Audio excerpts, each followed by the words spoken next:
Magandang araw mga kabombo at ka-Star Nation.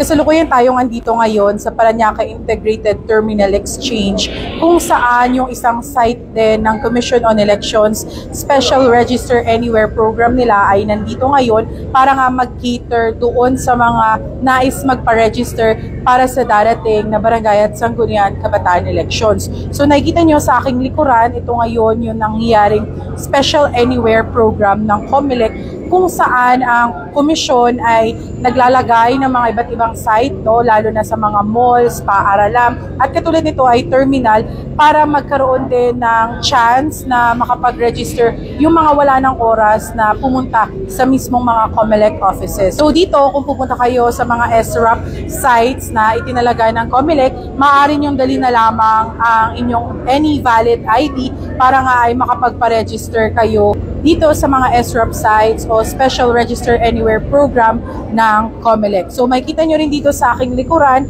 meron din silang free printing ng voter certificate. So maaari nyo rin yung i-avail sa lahat ng site na itatalaga ng Commission on Elections. Ayon kay COMELEC Chairman George Erwin Garcia, target nila ng 1.4 million na bagong registrants para nga ito doon sa gaganapin na barangay at sanggunian kabataan elections sa darating na Nobyembre ng susunod na taon.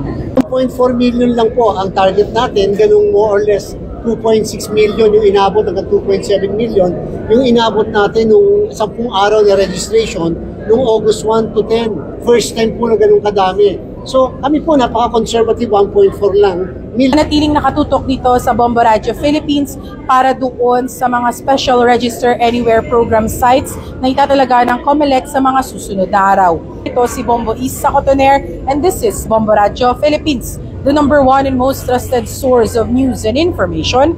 Basta Radio Bombo!